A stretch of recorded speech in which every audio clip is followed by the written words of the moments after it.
Mr. Anil, it's such an honor to have you here at the conference, here in ISC in Riyadh. As you know, Saudi Arabia this year has been ranked second in the cybersecurity index. And that's exciting news for all of us, but this is the second year in a row. But what do you think that means digitally for the Saudi digital economy?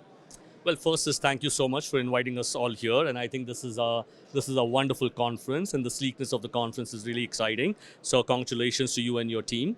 And I think the kingdom is on the cusp of a fantastic digital revolution.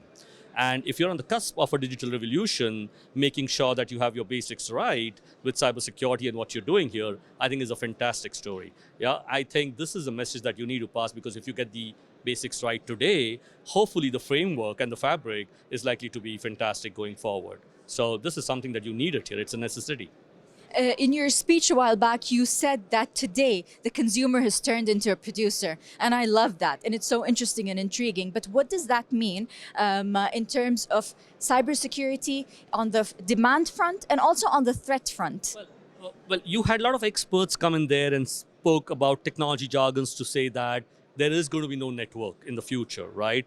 I'm saying there's going to be no producers or consumers in the future because everything is converging into one, right? We're creating content here of whatever value it is, right? So what I personally believe is that the world in the next maybe 5 or 10 years, with all of the technology revolution that you see, is likely to turn more and more consumers into producers.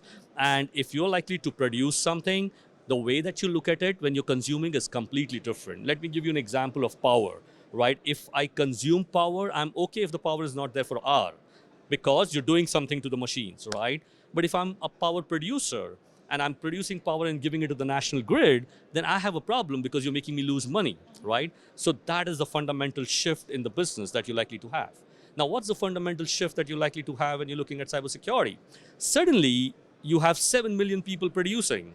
If 7 billion people are producing, then the cybersecurity framework for something like that is likely to be completely different from the fact of what you do with just maybe about 200 million people producing. So that's what I want to see on 80,000 feet. Thank you. Governance is turning into a threat. This is something that you said during your speech. Absolutely. Would you like to shed a little more light on that? Well, I don't know. Do you hear all the speeches?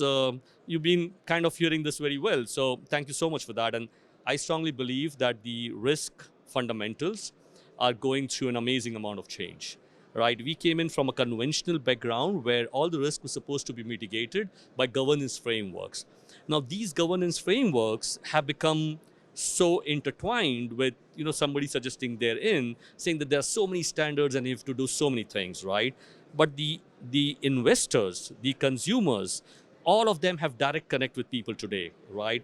If you do something wrong with this conference, probably nothing's going to happen here. But when you go outside, you're going to destroy your brand, you're going to destroy your company, correct? So what I'm trying to say is that governance has become so heavy today that people literally go after you. The SEC goes after you, the regulators go after you, and you destroy your organization in 5 minutes. So governance is actually a threat.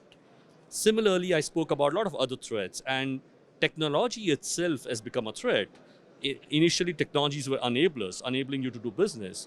Today, because the technology is unavailable, even a kid can grow a $50 billion business. Now, is that not a threat to a company like Aramco, for example, right? So what I'm saying is that the risk parameters have changed, the threat actors have gone through a change, and has to be a very different way to react to something like this. In general terms, what is your updated version of effective threat management digitally? Well, I don't have an answer for you because this is evolving so fast. And if I'm saying what I'm saying, if governance is to become a threat, if technology investments are likely to become a threat, if the regulator himself is likely to become a threat, if compliance is becoming a threat, then how do you manage all of that?